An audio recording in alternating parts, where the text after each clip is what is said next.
Hi, my name is Stuart Coulthard and I'm from Rubiix Business Accountants.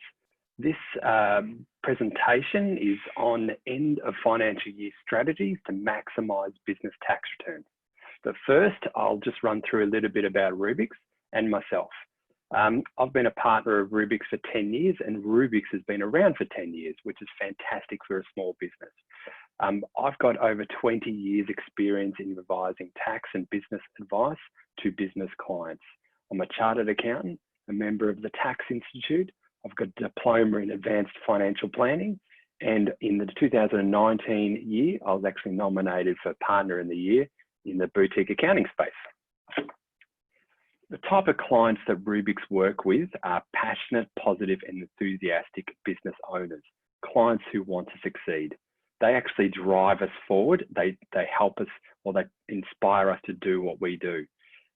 We actually look to guide our clients to success. About Rubiix, first of all, we've been in business for 10 years, as I mentioned at the start, and we've got 14 staff, which is a mixture of accounting, bookkeeping, and administration staff.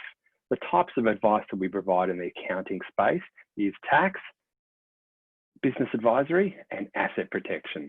We've got about 370 client groups within Australia and also overseas. So we've got a large base in overseas who have got some connection with Australia. We also do self-managed super funds and high net wealth individuals. A lot of our business clients have a self-managed super fund where they feel like, oh, it's one good way of actually improving their wealth and actually taking control over it. We're actually looking, so Rubiix is looking to grow, and how we're going to grow is hopefully with 5 new business clients with turnovers more than $25 million. Businesses that size can take advantage of all the experience and the knowledge that we have in our accounting firm to grow their business.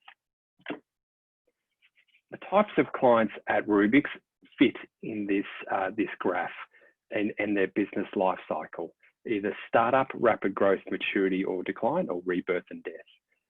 Depending on where that business client sits, it depends on the type of services that we provide. As a boutique accounting firm, we can tailor our services to our clients as opposed to a cookie cutter approach.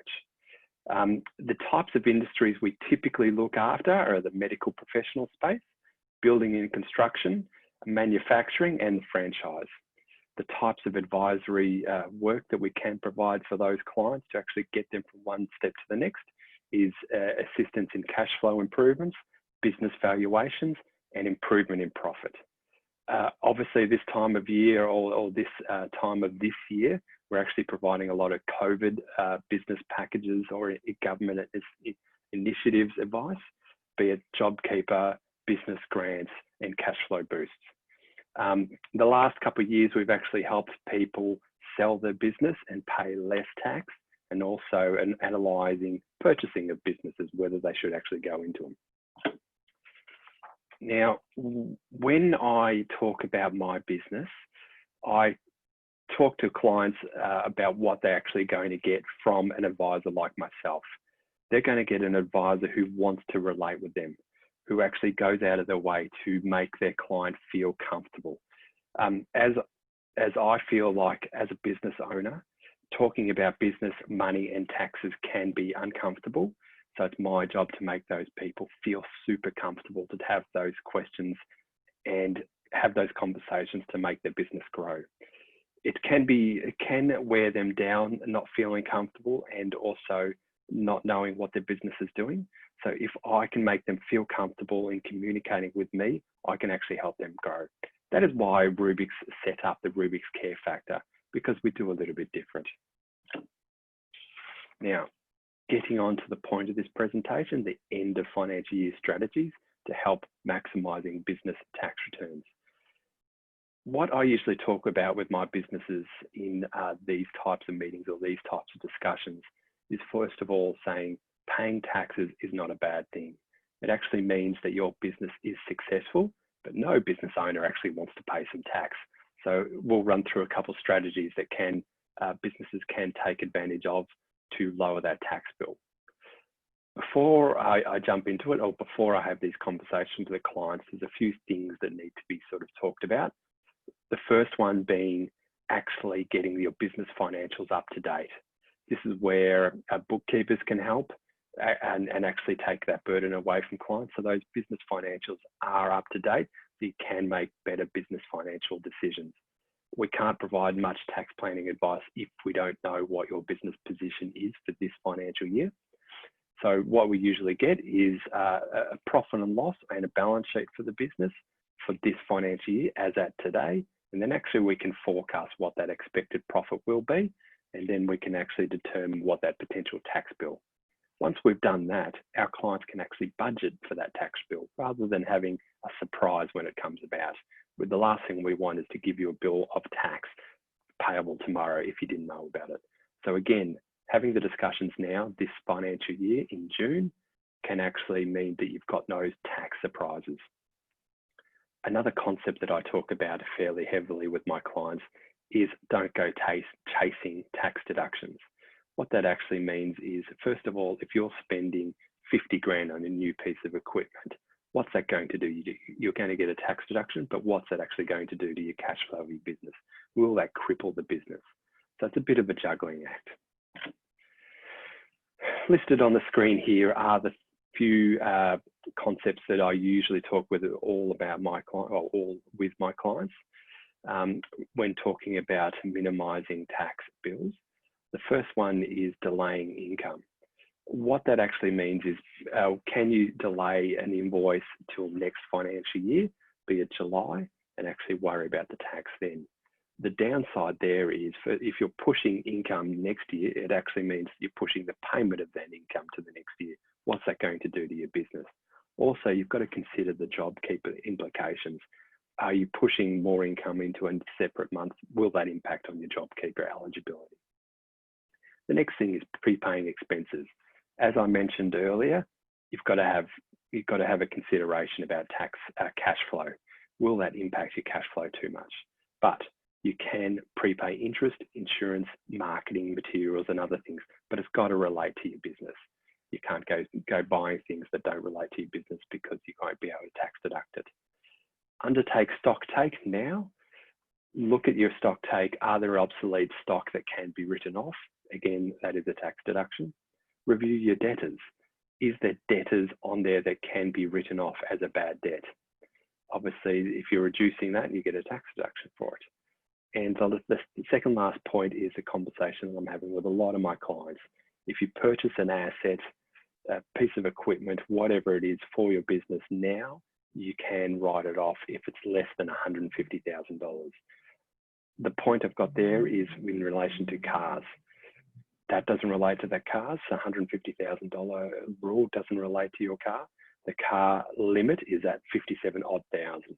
So please be aware of that. So if you're buying a $90,000 car, you won't get a full straight tax deduction. Also, in relation to that car, it is limited to the business use of that car. That asset can be financed. That asset can be secondhand, and that asset has to be ready to go at 30th of June. So if you're ordering an equipment today, but you don't get it till August, say, you won't be able to get a tax deduction. There's also accelerated depreciation rules there as well to be aware of. So the assets that you've already got pulled, you can accelerate the depreciation. More specific expenses that could be deducted, again, are repairs on pieces of equipment or places of business. Again, these expenses need to relate to your business. If it's got nothing to do with your business, you won't be able to relate to them. But spending the money now will get you a tax deduction. Think about stationery, think about your branding. Can that be updated? Website, marketing, and income protection insurance. The boring bits as well, as I mentioned, you've got to keep a logbook to claim a tax deduction for a car. We've seen some increased audit activity in this space. So please keep the boring bits, please keep the minutes, the substantiation that justifies your claim. And the one thing that we recommend is keep a logbook for your car. A lot of our clients have staff. How does that interact with end of financial year strategies? The first of all that we talk about is paying staff wages pre-30th of June. Can that be done? Will that impact cash flow too much? Because the wage has to be paid before 30th of June to make a claim. Can staff receive a bonus? Again, bonuses paid before 30th of June will become a tax deduction. Same with the next point. Paying staff super before 30th of June is a tax deduction as well. So if you don't pay super until July, for example, that's when the next cycle is, you don't get a tax deduction until next financial year. And a side note as well, individuals, if you do make it a personal contribution, if you're not running a business, if you do make a personal contribution, that is a tax deduction as well. Just make sure you keep, you make sure you do the paperwork to justify the claim too.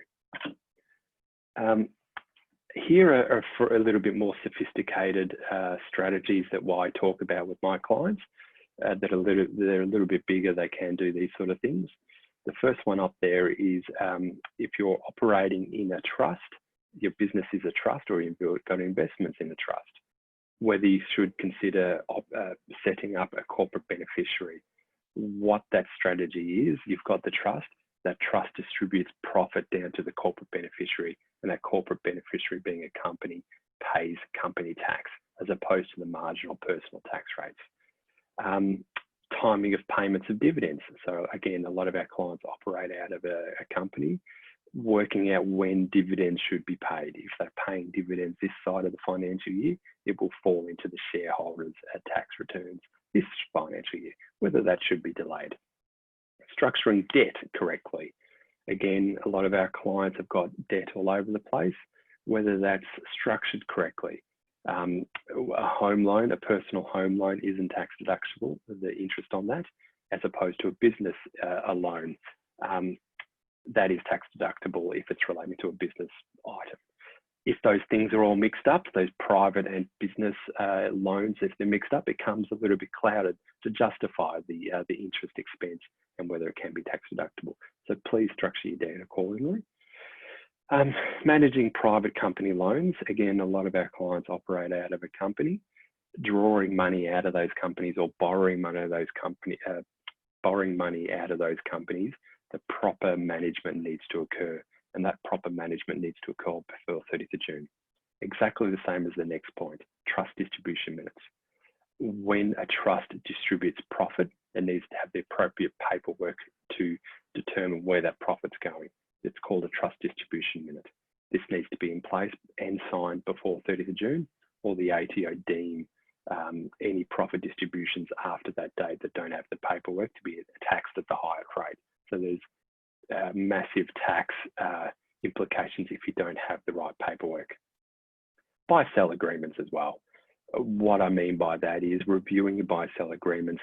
They should be reviewed every year to either increase the business value that's written on there, so getting a business valuation done to justify the buy-sell, or actually getting a buy-sell agreement. There's heaps of big clients that I have that don't actually have a buy-sell agreement. So the last thing you want to do is have a dispute with your business owner and don't have a buy-sell agreement, because you won't be able to justify anything, or it becomes really an issue to get the business owner out. Now, the type of clients that I'm actually looking to deal with are business owners. Business turnover between $1 to $10 million is the ideal client that I'm actually after. The reason why we're after businesses with that size is because they can take advantage of the types of advice that we provide and the level of sophistication that we can provide. So they'll be able to use a lot of our services here. And generally those businesses look like $1 to $10 million in turnover, based in Victoria is ideal, and got 15 to 50 staff.